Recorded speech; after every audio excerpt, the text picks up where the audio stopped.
bien gentil, merci. Donc,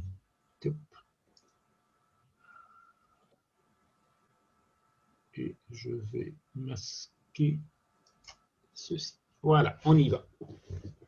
Bien. Donc, nous allons nous intéresser à la fiabilité des informations sur le net. Pour ça, je vais d'abord vous expliquer un peu le fonctionnement de notre cerveau, en faisant référence, entre autres, à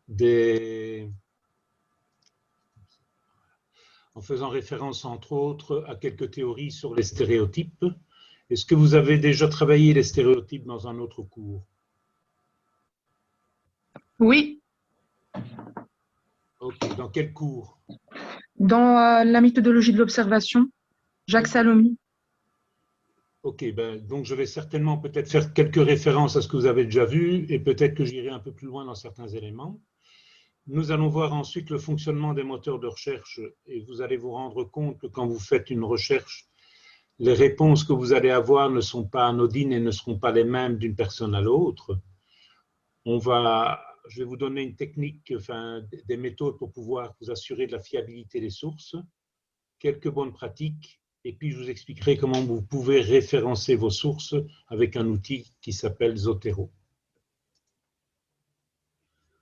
Alors voyons d'abord comment fonctionne notre cerveau. Notre cerveau, il y a trop d'informations qui lui arrivent, donc il est obligé de filtrer les informations qu'il reçoit. Et pour ça, il utilise des techniques naturelles, donc c'est normal qu'il y ait des stéréotypes. Et parmi ces techniques, donc je vais reprendre un petit peu l'historique de tout cela. Donc ça a été découvert au départ par Lippmann en 1922, qui se rend compte, tiens, dans notre tête, on a des images toutes faites, et c'est nécessaire pour pouvoir comprendre le monde, parce que le monde est beaucoup trop complexe. Tachfel, en 1963, poursuit les études et les recherches par Lippmann et met en évidence que nous avons tendance à catégoriser les choses. C'est-à-dire que dans un même groupe, si on a divisé des choses en groupes, eh bien, dans un même groupe, on a tendance à repérer plus facilement les ressemblances, alors que tout ce qui est à l'extérieur de ce groupe-là, on va surtout repérer les différences. Mackey et Hamilton, en 1992, nous disent, tiens, on a plus tendance à nous souvenir de ce qui va confirmer nos stéréotypes. Et on va voir dans nos recherches, ça va avoir une influence importante dans ce que nous allons, dans l'analyse de nos recherches.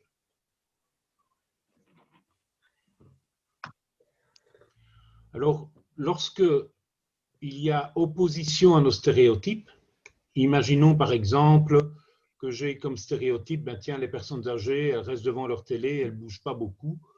Si j'ai une voisine qui est active, qui participe en tant que bénévole à différentes opérations, qui va faire 5 km tous les jours, ce genre de choses-là, eh bien, plutôt que de dire, OK, c'est ça maintenant les personnes âgées, non. Je risque fort de me dire plutôt, oui, mais elle, c'est super mamie, c'est un cas exceptionnel, ou la recatégoriser en disant, oui, elle fait partie des personnes âgées, mais des personnes âgées dynamiques, et c'est un petit groupe par rapport aux personnes âgées. En faisant ça, je ne remets pas en question mon stéréotype de base. On a ces éléments-là dans les éléments de racisme, les stéréotypes racistes. On a ça. Je connais un noir qui, mais ce n'est pas pour autant que certaines personnes racistes ne le deviennent moins. Tachfel, lui, va mettre en évidence que la fonction de stéréotype est absolument nécessaire et sert à maintenir et renforcer une identité sociale et positive. Et ça, on va voir que ça a une influence fort importante dans tout ce qui est réseaux sociaux, où on risque de se retrouver dans des groupes qui vont renforcer nos stéréotypes. Et comme je l'ai dit au départ, comme on a tendance à ne pas les remettre en question, en tout cas si on risque fort de développer ça. Je vais en parler un peu plus tard. Alors, d'un point de vue purement concret, qu'est-ce que ça va impliquer dans l'analyse des informations sur le net? Tout d'abord, on a tendance à retenir les informations qui vont dans le sens de nos stéréotypes. Imaginons qu'on vous demande de faire une recherche.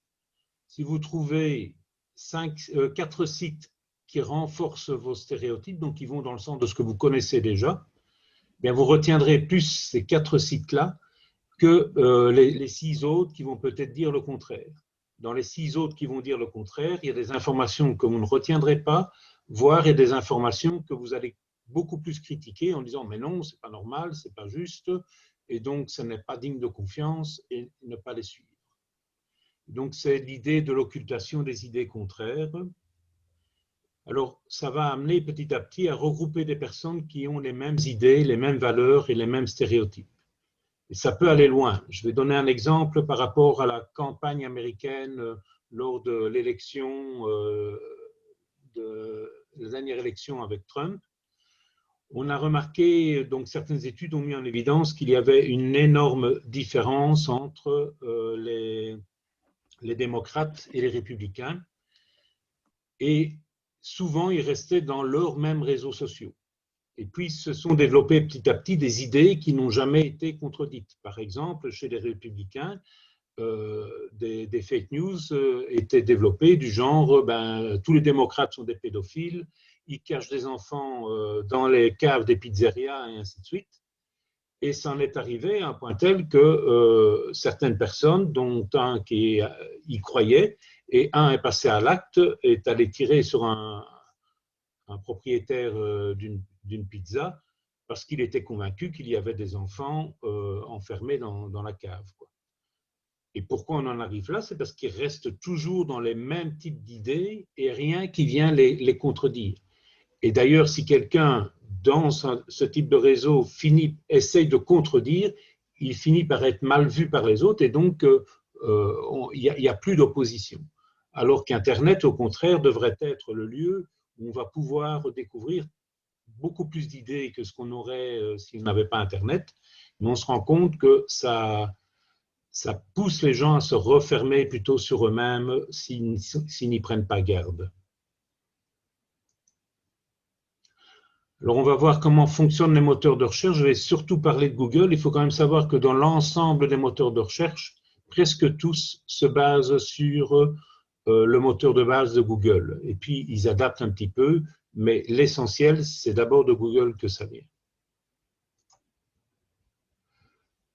Alors, première chose que doit faire un moteur de recherche, c'est d'abord référencer toutes les sources qu'il y a. Donc, en gros, chez Google, il y a plusieurs ordinateurs, des méga ordinateurs, dont le seul travail consiste à visiter toute la toile et chaque fois qu'il repère une nouvelle information, il la référence.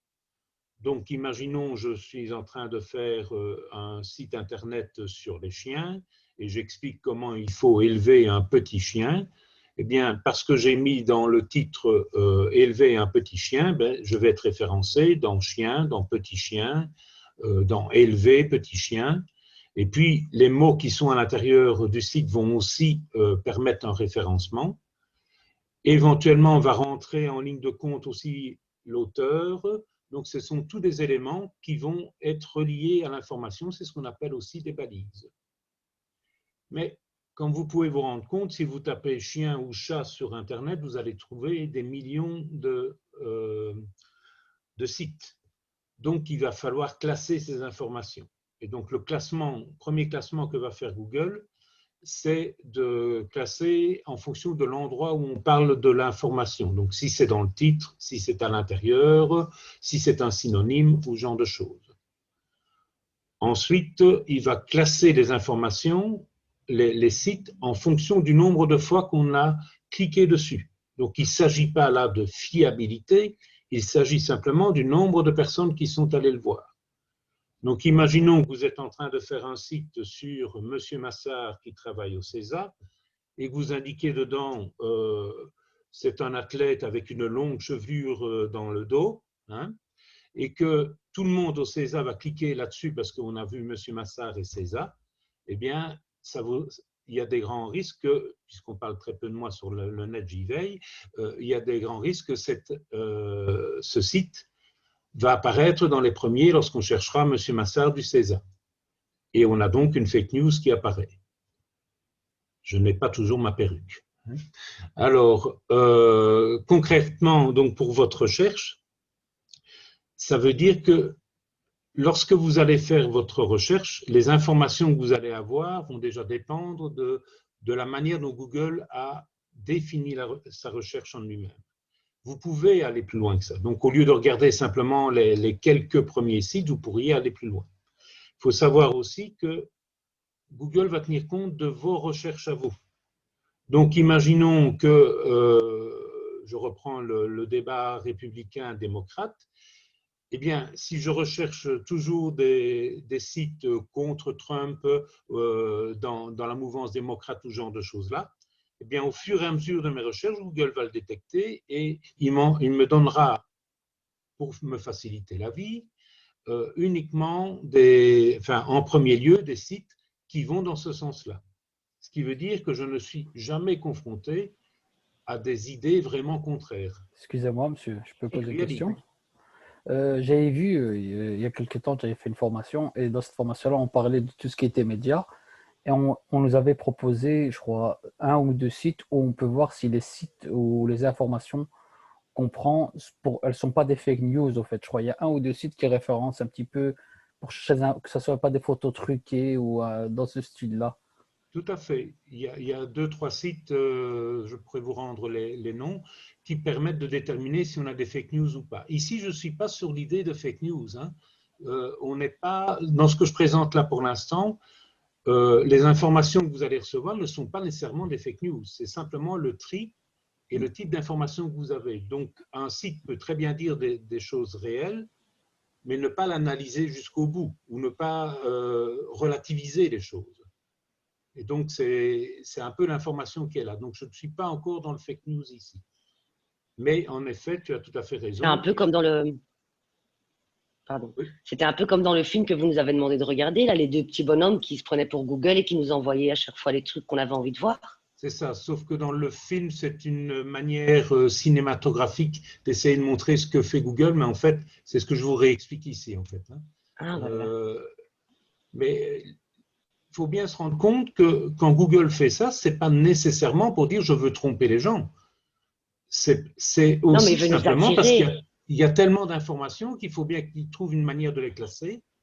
Et il se dit je les classe en fonction de ce que les gens cherchent. Mais alors, c'est un inconvénient, c'est qu'on finit par n'avoir que ce qu'on cherche, ce qu'on croit et des choses desquelles on est déjà convaincu, et on n'a pas de découverte d'autres choses. Il y a aussi quand on cherche quelque chose sur Internet dans un mot, du coup Google, qu'est-ce qu'il fait? Il nous suggère des publicités sur le sujet. Oui, ça c'est l'autre élément qui est plus embêtant, c'est que Google, comme vous l'avez vu dans le film, si vous ne payez rien, c'est que c'est vous le produit. Et donc, il va vous donner des publicités en espérant qu'à un moment donné ou l'autre, vous allez cliquer dessus. Chaque fois que vous cliquez sur une publicité, Google gagne de l'argent. Que vous achetiez quelque chose ou pas à côté. Et donc, vous devenez le produit à ce moment-là. Et alors, l'autre inconvénient, c'est qu'en fonction de vos recherches, elles sont stockées. Il a beau dire, si on regarde un petit peu les règles de Google et tout ça, il dit non, nous ne le faisons pas, et ainsi de suite, mais il faut qu'il le fasse, sinon il ne saurait pas vous transmettre ce que vous voulez. Et en fonction de vos recherches et ce que vous allez prendre, eh bien, il peut déterminer quel type de personne vous êtes. Et donc, ce qui a plus de chances de vous intéresser que d'autres. Si je vais voir régulièrement des voitures, il y a des grandes chances que je vais avoir plein de publicités de voitures, par exemple. Alors, on va maintenant s'intéresser à la fiabilité des sources. Donc, dans ce que je vais vous présenter, je ne dis pas qu'il y a des sources qui sont absolument mauvaises et qu'on est sûr que c'est faux ce qu'ils disent. Je vais simplement dire qu'il y a des indices de confiance qui peuvent être plus importants par rapport à certaines sources que par rapport à d'autres. Alors, la technique que je vais vous proposer, imaginons que vous mettez des étoiles par indice de confiance. Donc, je commence par ce qui a le plus de confiance. Donc, par exemple, pour moi, une publication universitaire présente un indice de confiance assez élevé. Pourquoi? Parce que pour qu'on puisse publier, il faut que d'autres universitaires marquent leur accord et disent que l'étude qui a été faite est valable et a été validée. Maintenant, ça ne garantit pas tout. Dans le cas de la pandémie donc du Covid, on a quand même eu une publication universitaire qui, à un moment donné, a été rejetée parce qu'elle avait été publiée beaucoup trop vite sans vérifier assez en profondeur la véracité des choses. Et il y avait des erreurs dans l'étude. Mais on a plus de chances d'avoir des choses correctes là. Deuxième élément, ce sont les livres et les revues. Alors, les liens que je vous donne, Google Scholar, Kernel-Info et Google Livres, je reviendrai dessus après pour vous montrer comment cela fonctionne. Alors, les livres et les revues présentent aussi l'avantage, c'est qu'il y a un comité qui va déterminer ce qu'on va mettre dans le livre ou dans la revue. Donc, il y a de nouveau un regard externe par rapport à l'information qui va être transmise. Maintenant, un livre ou une revue a peut-être un parti pris. Donc, il faut déterminer ce parti pris avant de prendre en compte le livre ou la revue. Monsieur, oui. Quand vous dites qu'il y a un comité qui va jeter un coup d'œil, ça veut dire qu'il y a un moyen de contrôler, c'est contrôler ce qu'ils vont publier, c'est ça? En fait, si j'ai un livre, il va falloir… Imagine, tu vas écrire un livre. Oui. Une fois que tu vas écrire ton livre, il va falloir que tu l'édites. Pour pouvoir l'éditer, il y a d'abord un éditeur, voire des lecteurs qui vont lire ton livre et qui vont dire « Ok, ce qui est mis, non seulement la manière dont c'est écrit, mais aussi le contenu est valable ou peut être intéressant. » Et à ce moment-là seulement, on va pouvoir éditer le livre. D'accord, ça va. Merci. À côté de ça aussi, en tout cas en ce qui concerne les livres, il y a en général, on peut trouver sur Internet des critiques et autres. Ça, c'est ce que je vous conseille de faire. Si vous lisez un livre, si vous devez faire référence à un livre dans le cadre d'une recherche ou d'autre, c'est de taper le titre et de voir s'il y a des critiques pour voir un peu ce qu'on en dit. D'accord. En ce qui concerne les revues, là, c'est encore plus, parce que ce n'est pas 2-3 personnes qui vont déterminer, là, c'est carrément un ensemble de personnes qui vont déterminer le contenu de la revue. Monsieur, général, oui, oui, pardon, allez-y. J'allais dire, même au niveau des critiques, on n'est pas sûr de la fiabilité. Parce que rappelez-vous un petit peu le scandale avec TripAdvisor, quand il y a eu des hôtels concurrents qui avaient mis des fausses critiques juste pour casser leurs concurrents. Donc, du coup, même au niveau des critiques, moi, je me pose des questions. Je me dis, est-ce que c'est fiable? Est-ce que ce n'est pas juste le concurrent qui veut venir casser le commerce? Tu as tout à fait raison. C'est ce que j'essaye de vous amener à avoir comme réflexe. Il ne faut pas aller voir une critique, il faut voir plusieurs critiques et essayer de voir d'où elles viennent. Et donc, faire une recherche et déterminer la véracité ou l'indice de confiance de quelque chose, ça prend du temps. Et donc, on revient avec nos stéréotypes, hein, nécessairement, on ne va pas toujours prendre ce temps pour tout, mais dans le cadre d'un travail, vous devez prendre un minimum de temps pour vous assurer de la véracité de vos sources. Viennent en 3 les sites officiels. L'avantage des sites officiels, c'est que si vous recherchez des chiffres ou des statistiques, ce sont eux qui sont à la source, donc normalement, elles devraient être bonnes. Ensuite, on a les journaux reconnus, donc il y a panoplie il y a plein de journaux qui existent, il y en a qui sont reconnus, je parle du Soir, La Libre et ainsi de suite, mais il y en a d'autres aussi qui sont des journaux dont l'objectif premier est de faire passer une série d'idées. Et donc, ceux-là sont un peu moins ouverts à tout le monde. En tout cas, ils essayent de faire passer certaines valeurs et certaines idées. Maintenant, un journal, c'est toujours de l'information qui a été retravaillée. Et quand on retravaille de l'information, on n'est jamais purement objectif. Imaginons que nous visionnons ou que nous voyons à deux le même fait, nous n'allons pas le réexpliquer de la même manière. Ça va dépendre de l'endroit où on se trouve, ça dépend de la manière dont on va interpréter le fait. Donc, on a beau vouloir être objectif, l'objectivité pure n'existe pas. D'où l'intérêt si vous prenez des journaux, par exemple, de voir si un même article est traité de la même manière ailleurs. Et d'où vient l'information de base aussi. Alors viennent ensuite les sites personnels, les blogs et les réseaux sociaux. Alors comme vous voyez, j'ai mis 1, ça ne veut pas dire que c'est toujours faux ce qui est mis dessus, mais en tout cas, la personne qui va mettre l'information, elle n'a pas fait tout ce travail nécessairement de vérification de l'indice de confiance de l'information qu'elle donne. Et le gros souci, c'est qu'on aurait plus tendance dans un réseau social de croire à la personne qui va l'écrire parce qu'elle fait partie de notre réseau, c'est un peu nos amis, donc on va pas toujours demander à un ami qui va présenter un truc, ouais, mais c'est vrai ce que tu dis, d'où ça vient, et ainsi de suite. Et donc c'est là qu'est parfois le souci, et on voit énormément de fake news qui sont relancées par du Facebook, de l'Instagram, et ainsi de suite. Et c'est votre rôle aussi en tant qu'éducateur vis-à-vis de vos bénéficiaires de les amener à devenir critiques vis-à-vis de tout ça. Est-ce qu'il y a des questions? Ok, je continue.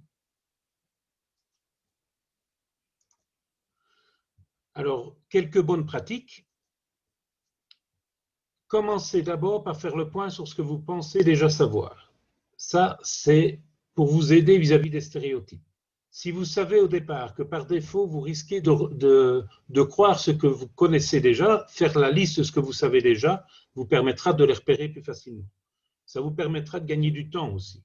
Si vous avez 10 sites qui disent des choses que vous connaissez déjà, vous vous en foutez, ceux-là. Vous ne les reprenez pas, sauf éventuellement si vous avez besoin d'une référence supplémentaire. Cherchez vos informations par mots-clés, donc il faut bien utiliser les mots-clés et utiliser la recherche avancée. Je vous montrerai comment on fait pour avoir la recherche avancée. Et donc dans vos informations, il peut être intéressant dans les mots-clés de mettre de demander le contraire. Donc par exemple, je fais des recherches sur le Parti républicain, mais je peux demander aussi des recherches sur le parti démocrate. Je peux mettre du pour Trump ou du contre Trump. Donc, c'est toujours essayer de trouver les mots-clés contraires pour voir ce qu'on en dit. Dans les recherches avancées, vous allez pouvoir aussi déterminer la date à laquelle les informations ont été mises. Si vous cherchez une information neuve, ben, il faut préciser que c'est l'information que vous recherchez, elle ne doit pas dater de plus d'1 mois ou 6 mois. Déterminer l'indice de fiabilité de votre source avec la liste que je vous ai donnée avant. Et puis, ne vous contentez pas d'une seule source. Vous cherchez au moins 2 sources différentes, vous les comparez et vous comparez ce qui a été présenté. Faites bien attention que parfois on a des sources qui se disent différentes, mais qui en fait partent de la même information de base. On a ça dans les journaux, qui vont vous faire une information, puis on regarde d'où ça vient de l'agence Belga, et donc ils partent de la même info au départ. Si l'info au départ n'est pas correcte, ben, ils vont développer quelque chose qui ne serait pas correct. Ben, c'est ce que je suis en train de dire. Voilà. Et alors, pour déterminer la fiabilité d'une source, c'est voir si à l'intérieur de la source, il y a des liens qui permettent de vérifier les informations exposées. Donc, si je peux remonter, donc si quelqu'un fait une description ou dit, voilà, mon point de vue, c'est comme ça, et ainsi de suite, si j'ai moyen, parce qu'il m'a mis des liens et tout ça, de pouvoir me faire ma propre idée, alors je peux y avoir plus confiance. C'est un peu ce qui se passe dans Wikipédia. Quand vous allez dans Wikipédia, il y a des articles qui sont extrêmement bien faits, bien documentés, et donc quand on regarde à la première page, on vous indique si on peut avoir confiance ou s'il y a des commentaires qui sont mis, et souvent c'est en fonction de la manière dont c'est expliqué, et les sources qui sont là pour pouvoir prouver ce qui a été donné. Donc, il y a des enseignants qui sont contre Wikipédia, moi je ne suis pas contre Wikipédia, à condition qu'on l'utilise de manière intelligente, et qu'on vérifie un petit peu les commentaires qui sont faits autour. Donc, la deuxième page. Excuse-moi, par exemple, dans Wikipédia, c'est pas toujours fiable, les informations qu'ils donnent. Donc, d'où l'intérêt de regarder, quand vous allez dans Wikipédia, il y a une page discussion. Oui. Et quand vous allez dans cette page discussion, en général, si l'information n'est pas fiable, vous allez voir plein de gens qui ont réagi. Et donc, à ce moment-là, vous pouvez vous dire, oh, je me méfie de l'info. Mais parce qu'avec la même, par exemple, avec la même personne dont il parle Wikipédia, avec deux langues différentes, j'ai remarqué qu'avec une langue, ils disent une chose, avec l'autre langue, ils disent une information qui n'est pas correcte du tout. Sur la personnage, par exemple, n'importe. Oui, mais c'est pour ça qu'il faut. Alors, je ne dis pas qu'on va jamais se faire avoir. Hein. Il faut qu'on prenne une série de précautions et ne pas prendre. En gros, ce que je veux que vous appreniez, c'est ne pas prendre une information comme argent comptant, comme ah ben elle est bonne automatiquement, quelle que soit la personne qui la donne, même votre prof. Méfiez-vous de ce que je vous dis.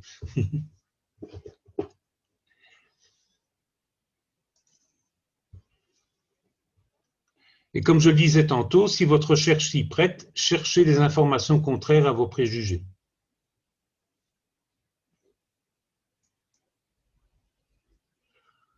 Alors, avant de revenir sur référencer ces sources et l'utilisation de Zotero, je vais revenir un petit peu sur les outils.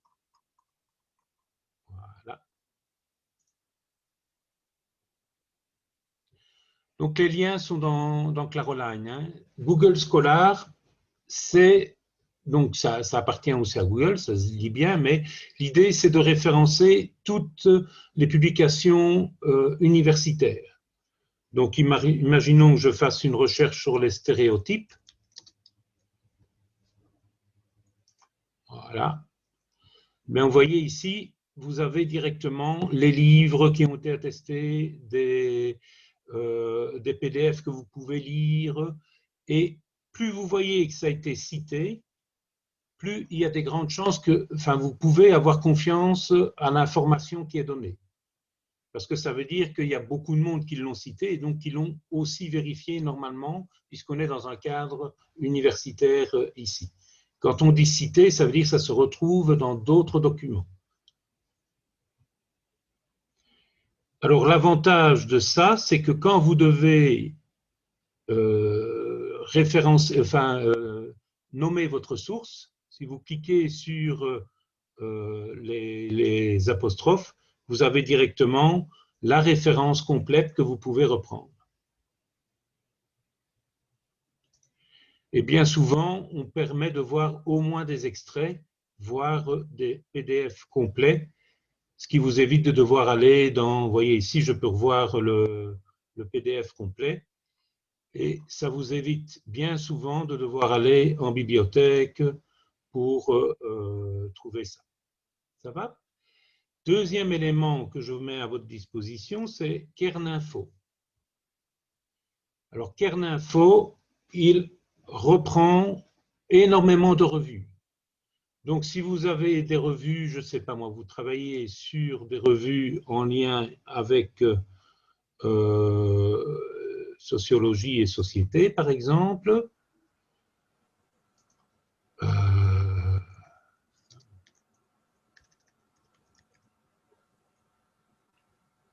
Mais c'est un site payant? C'est gratuit pour toute une série de choses. Pour voir en tout cas les titres, donc je vais vous en montrer un. Hein. J'ai pris n'importe quoi ici. Hein. Ce n'est pas une analyse. Voilà, je vais prendre celui-ci par exemple. Vous voyez, on n'a pas le livre en entier, bien entendu, mais on a des éléments. On a le plan, on a l'auteur, on a un début d'explication. Alors, vous avez la possibilité de l'acheter ou simplement vous citez et puis vous allez en bibliothèque pour l'avoir en prêt éventuellement. Oui. Donc, ça vous permet de gagner pas mal de temps et de savoir si c'est intéressant. Mon mémoire, j'ai fait pas mal de choses simplement avec Google Scholar et Kerninfo. J'ai acheté 2-3 bouquins autour de ça, mais j'ai pu faire quelque chose d'assez complet autour de ça, et bon, ben, j'ai quand même eu la grande 10, j'en suis fier, donc il y a moyen de faire vraiment des bonnes choses à partir de là. Alors, Google Livres.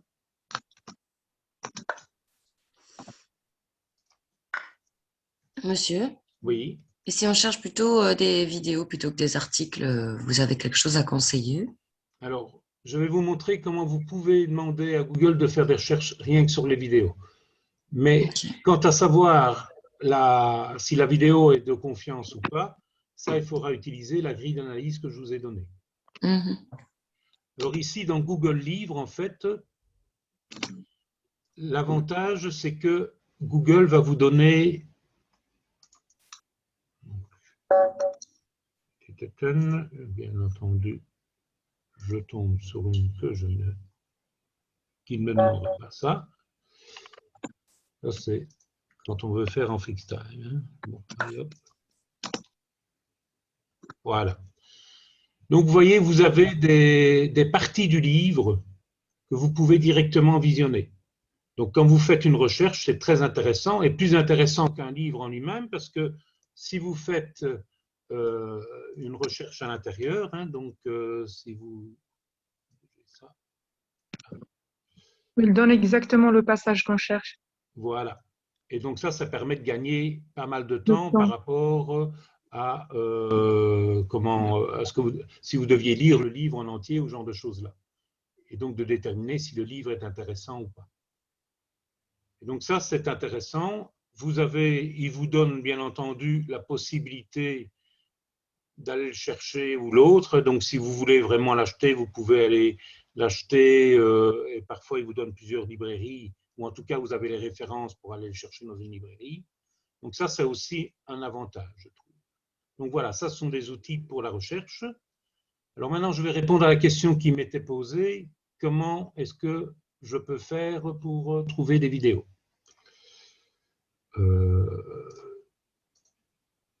Je vais quitter celui-là et prendre une recherche de base. Imaginons que je prenne un truc sur les stéréotypes. Voilà. Donc, vous connaissez ici, donc, quand vous allez donc dans Outils, vous avez la possibilité déjà de définir une série de choses. Donc, puisque vous cherchez rien que sur les vidéos, vous allez rien que sur les vidéos. Vous allez avoir toute une série de vidéos. Alors, ça reprend pas mal de vidéos YouTube, mais pas uniquement. Et si vous demandez dans les outils, vous pouvez préciser des dates, ce qui permet d'avoir des vidéos plus contemporaines éventuellement. La qualité, ça c'est plus la manière de se présenter. Et puis après, vous avez les sources. Et vous voyez par exemple, ici, si je prends RTBF ou TV5 Monde, il y a des chances que ces vidéos ont l'avantage d'avoir été plus vérifiées que du YouTube, par exemple. Donc, imaginons, voilà, c'est quoi un stéréotype? Je vais tomber ici sur une série de choses, voilà, faites par la radio-télévisée suisse, donc, ou par la RTB. Je peux avoir déjà une idée plus claire par rapport à l'indice de confiance que je peux apporter. Alors, je vous ai parlé tantôt des recherches avancées. Donc, quand vous êtes dans Google, si vous allez dans Paramètres recherche avancée, vous avez la possibilité là de demander à revoir exactement des mots-clés ou des choses ainsi, ou empêcher certains mots. Vous pouvez demander de choisir une langue bien précise. Donc, si je veux rien qu'en français, je ne demande rien qu'en français. Et puis, vous pouvez demander les dates. Attention qu'ici, j'étais dans une recherche avancée de vidéos, puisque j'étais dans les vidéos. Je vais faire une marche arrière pour aller dans tout et reprendre recherche avancée. Voilà. Alors, une chose qui peut être intéressante aussi, vous voyez dans les types de fichiers, vous pouvez choisir du PDF. Et donc, en général, quand c'est un PDF, ça veut dire que c'est un dossier qu'on a transformé. Qui dit dossier veut dire qu'on a pris la peine de bien le faire. Donc, c'est en général, on peut avoir un peu plus confiance. Je n'ai pas dit qu'on pouvait avoir entièrement confiance, mais un peu plus confiance à un contenu qu'on a transformé en PDF. Et vous voyez que si vous cherchez des diaporamas ou des exemples, vous pouvez les retrouver en demandant rien que les diaporamas ou ce genre de choses. Donc, imaginons que je tape ça. Et vous voyez, tout ça, ça me donne des PowerPoint sur les stéréotypes. Si je devais faire un travail sur les stéréotypes, je pourrais aller chercher ces PowerPoint et m'en inspirer. J'ai bien dit m'en inspirer, pas les recopier complètement, ou alors je fais du plagiat. Est-ce qu'il y a des questions? Je poursuis. Donc, les bonnes pratiques qu'on a vues. Monsieur, les numéros sur les indices, c'est important? Oui, les numéros, donc c'est plus le numéro est important, plus l'indice de confiance est important. Donc, si vous avez un site personnel ou une publication universitaire, bien, vous pouvez avoir beaucoup plus confiance à la publication universitaire qu'au site personnel. Et on voit ces numéros comment? Alors, les numéros, c'est moi qui les ai définis comme ça. Donc, c'est des étoiles, si tu veux. C'est ma manière de pouvoir déterminer l'indice de confiance que je vais avoir. Si je fais une recherche, je vais avoir, quand vous êtes en phase de recherche, vous allez avoir plusieurs sources. Et chacune de vos sources, quand vous faites votre recherche, vous indiquez la référence, on va en parler après, la référence bibliographique. Et moi, je mets en remarque indice de confiance, 5, 2, 1. Comme ça, je sais comment je classe mes recherches. Monsieur? Oui. Excusez-moi. Toutes ces informations, est-ce qu'on aura encore accès plus tard ou pas? Le PowerPoint? Le PowerPoint, il est à votre disposition, oui. Ça va, ok. Merci. Il restera longtemps, je pense. Tant que Caroline survit, vous pourrez y retourner. Merci. Merci. Alors, maintenant, qui dit faire des recherches dit qu'il faut citer ses sources. Si vous ne citez pas vos sources, c'est que vous êtes en train de faire du plagiat. Et un plagiat dans le supérieur peut amener à un zéro directement, voire une exclusion. Ça peut amener à des suites juridiques. Tout à fait, tout à fait. Mais dans le cadre d'une école, je ne sais pas comment fonctionne le CESA ici, mais je sais bien qu'à l'université, lorsqu'un plagiat est repéré, non seulement tu ne peux plus, tu es éjecté des cours, mais tu ne peux plus revenir dans cette université-là pendant 5 ans. Donc, c'est important de ne pas faire de plagiat. Alors, le plagiat, pourquoi est-ce qu'il faut éviter de faire du plagiat? Je n'entre pas dans tout le cours, vous aurez ça ailleurs, mais simplement parce que ça a 2 raisons. D'abord, c'est rendre à César ce qui appartient à César. Si l'information, c'est quelqu'un qui l'a trouvée, c'est normal de dire que c'est elle qui l'a découvert. Et puis, ça montre que vous avez fait les recherches. Vous n'êtes pas né en sachant tout. Sinon, vous ne seriez pas là. Donc, vous êtes là pour découvrir des choses et il faut se référer à des choses que des gens ont pu découvrir. D'où l'intérêt. Oui, parce qu'en fait, les références, parce qu'on n'est pas des chercheurs pour inventer des théories. Donc, si on vient avec une idée, donc ça vient pas de nulle part. C'est une accumulation des connaissances qu'on a accumulées. Du coup, il faut mettre la source, quoi. Il faut absolument indiquer la source. Alors, je vous donne ici deux méthodes. Alors, sachez que j'ai créé, et il est disponible sur Caroline. Excusez-moi. Voilà. Elle est disponible sur Caroline. J'ai créé un petit tutoriel pour utiliser Zotero. Hein, donc, vous l'avez à votre disposition et je l'avais mis dans le lien, dans le mail que vous avez reçu pour cette réunion. Donc, je vais d'abord aller sur Zotero BIP. Alors, ça, c'est un site. Donc, ça veut dire, quel que soit votre outil, vous savez l'utiliser, que vous soyez sur un smartphone, que vous soyez sur un Mac ou un Linux ou un PC, vous savez l'utiliser. Donc, imaginons, je vais chercher une information. Je vais prendre... allez, ah oui, c'est des PowerPoint. Je vais prendre autre chose que PowerPoint.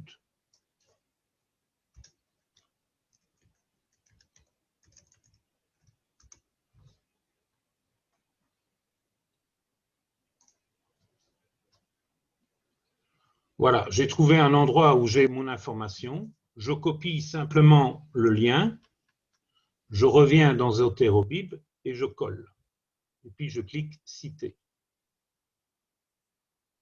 Et vous voyez directement, il me donne l'information dont j'ai besoin. Et donc là, il va me faire la liste de tous les... Donc, je continue mon travail, je les rajoute, ainsi de suite. Et je vais avoir ici une liste complète pour la bibliographie. Le lien coupé en bas. Pardon. S'il te plaît. Oui, il y a aussi le lien coupé en bas, donc on va copier la bibliographie directement, ça vient dessus. Alors, parfois, parce que ça dépend comment le site a été créé, parfois on n'a pas toutes les informations. Donc, vous remarquez, en lisant le site, vous connaissez par exemple l'auteur et Zotero-Bip n'a pas pu le déterminer. Si vous cliquez sur éditer, vous savez rajouter là des informations, par exemple le titre du site, l'éditeur, la date, ça vous savez le rajouter.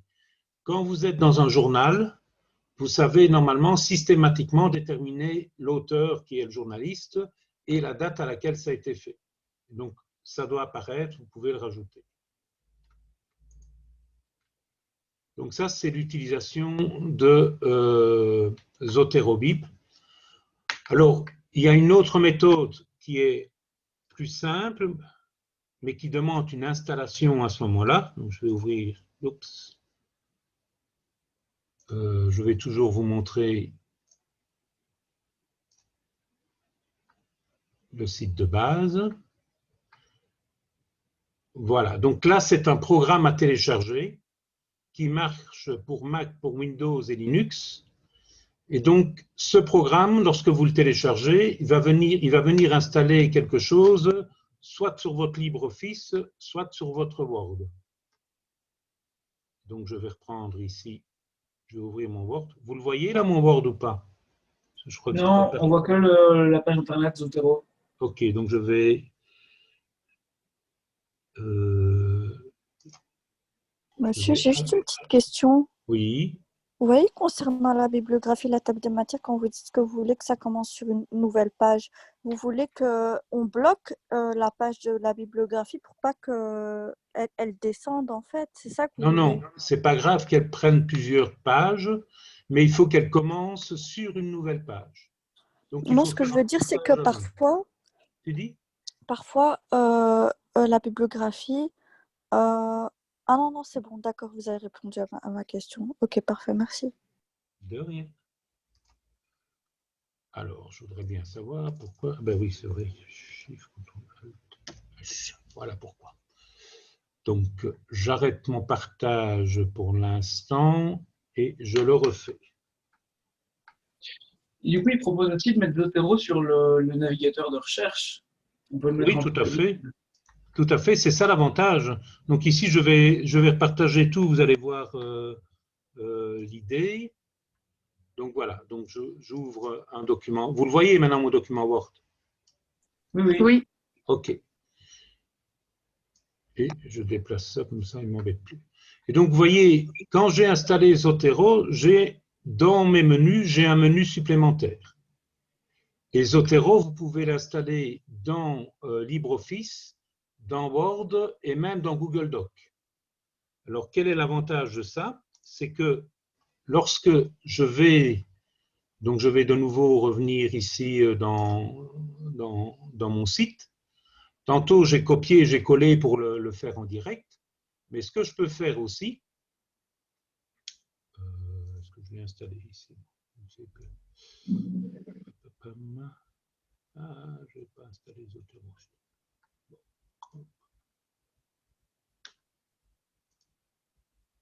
Excusez-moi, mais j'utilise plusieurs Google et en général pour mes recherches, ce n'est pas celui-ci que j'emploie. Donc, je le rajoute.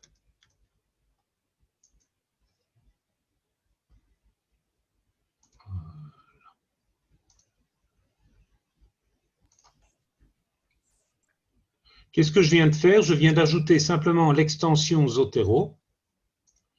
Vous voyez que cette extension, elle apparaît donc dans votre barre d'outils.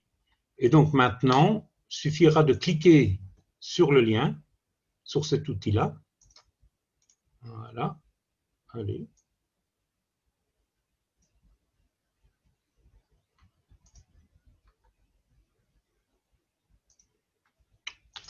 Toujours la même chose, hein, quand on essaye que...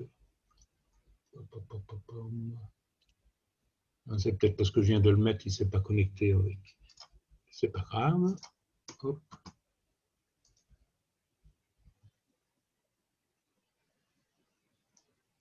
Ah oui. J'ouvre Zotero. Le voilà.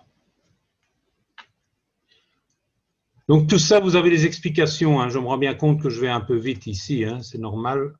Mais donc Zotero, ce que vous allez chercher sur zotero.org, c'est un programme. Voilà le programme. Et ce programme va me permettre de rajouter directement des informations dedans, donc la bibliographie directe, et que je pourrai aller rechercher après. Voilà, je vais faire ça comme ça. Ça sera plus simple. Voilà.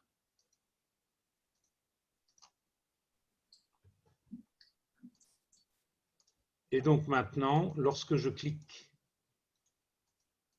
sur Zotero Connector, ouais, normalement je devrais l'avoir.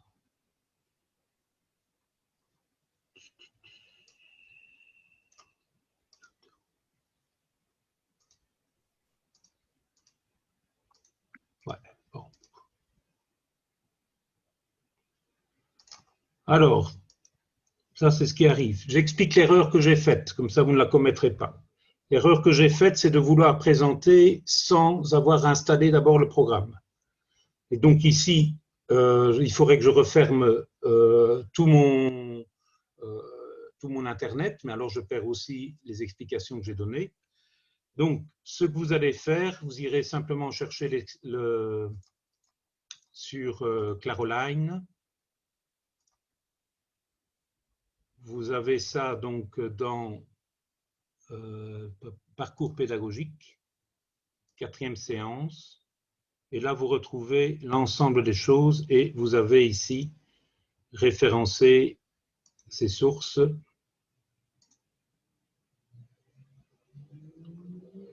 Et là, vous avez toutes les explications avec les liens et comment vous devez vous y prendre. Une fois que c'est installé, ça va relativement vite, mais il faut de nouveau pouvoir l'installer avant de commencer à faire les changements. Or, l'ordinateur que j'ai est un que j'ai dû réinstaller. Désolé de ces petits problèmes. Et pour LibreOffice, Zotero, il se retrouve où? Alors, pour LibreOffice, je vais voir s'il a pris en compte. Du coup, je viens de télécharger Zotero, mais je ne le trouve pas dans mes extensions comme avec Word. Alors, tu n'as pas un menu, mais tu as sur le côté gauche, tu as des nouveaux boutons qui apparaissent. Eh bien, pas chez moi. Mais alors, je peux chercher dans les documents. Est-ce que quand tu as installé ton Zotero, oui. Donc quand tu es dans ton Zotero, tu n'avais pas ouvert LibreOffice? Non. Ok. Donc, quand tu ouvres ton Zotero, si tu vas dans Outils, oui. Donc tu as installé les connecteurs. Oui. Et puis dans les extensions, tu regardes dans tes extensions si tu as bien celle de LibreOffice. J'ai ça, j'ai ça. Alors, je ne vois pas pourquoi tu ne vas pas chez toi. Peut-être que c'est un affichage qui ne s'est pas fait, je vais regarder l'affichage. Ouais. Et sinon, je vous dis, faire une bibliographie, c'est très casse-pied quand on veut le faire à la manière classique. Ça prend un temps fou et ça vous permet de gagner énormément de temps. Mais du coup, il faut télécharger quelque chose? Alors, de deux manières, soit tu télécharges Zotero, comme en venant ici, donc sur le lien que je vous ai donné, zotero.org, tu télécharges le logiciel Zotero que tu installes. Ça marche sur un PC, je vais dire, un PC, un Mac ou un Linux. Par contre, j'ai des élèves qui m'ont dit qu'ils travaillaient sur tablette ça ne va pas. Alors, si jamais tu utilises une tablette, alors tu passes par la première méthode que j'ai donnée. Vous n'aurez de toute façon, en ce qui concerne mon cours, en tout cas, pas énormément votre bibliographie ne sera pas très longue, donc vous pouvez travailler avec ZoteroBib, et là, il n'y a pas d'installation à faire. Mais monsieur, à la fin, la bibliographie qu'on devra faire, on devra mettre aussi votre cours. Et ça, vous voulez qu'on le mette comment? Alors, quand vous référencez un cours, il n'y aura pas que mon cours, puisque vous allez, j'ai demandé pas dans le dossier, mais dans le travail personnel, de faire des liens avec des cours, d'autres cours. Donc, il faudra référencer aussi ces autres cours avec lesquels vous ferez les liens. Quand on référence un cours, les informations principales qui doivent apparaître, c'est le nom du professeur, c'est le nom du cours, le nom de l'école et l'année. Donc, ce sont ces 3 éléments-là. Alors, si vous utilisez Zotero-Bib, vous pouvez taper une saisie manuelle à ce moment-là. Et vous voyez ici, vous avez livre. Alors, soit vous le prenez comme un document, ou alors une thèse. Vous pouvez le mettre comme une thèse. Et donc là, vous allez mettre le titre, c'est le nom du cours. Par exemple, je vais faire pour le mien, hein, TIC et technique audiovisuelle, ou technique audiovisuelle, enfin, vous pouvez l'écrire en toutes lettres. Le nom de l'auteur, université, c'est le CESA, endroit, c'est Roux, la date, ben, je peux mettre cette année-ci, donc 2021. L'URL éventuellement, mais vous pourriez faire le lien avec un des PowerPoint ou ce genre de choses-là, mais ce n'est pas indispensable. Alors, dans le titre, vous pourriez aussi préciser, imaginons, cette dernière partie ici que vous voulez mettre en évidence, alors vous pourriez mettre fiabilité des sources. Puis vous faites fait. Et vous avez ici directement ce à quoi ça doit ressembler. OK? Oui, génial, monsieur, merci. Et monsieur, juste une autre question, désolée, je vais vous bombarder de questions, mais concernant la façon dont on fait le travail individuel, il n'y a pas forcément des points dans dans ce que vous nous avez donné comme consigne. Est-ce que c'est à nous de faire certains points, voilà, ça c'est tel point, tel point, tel point, pour pouvoir avoir une bibliographie à la fin, pas une bibliographie, une table des matières, pardon, ou est-ce qu'on suit exactement ce que vous nous avez donné comme consigne, donc argument, puis lien avec les autres cours, puis lien avec votre cours? Et ça, c'est les points qui doivent apparaître dans ton travail. Donc, si tu mets un chapitre ou un titre de chapitre pour chacun de ces points-là, c'est exactement ce que j'attends. Ok, super, merci.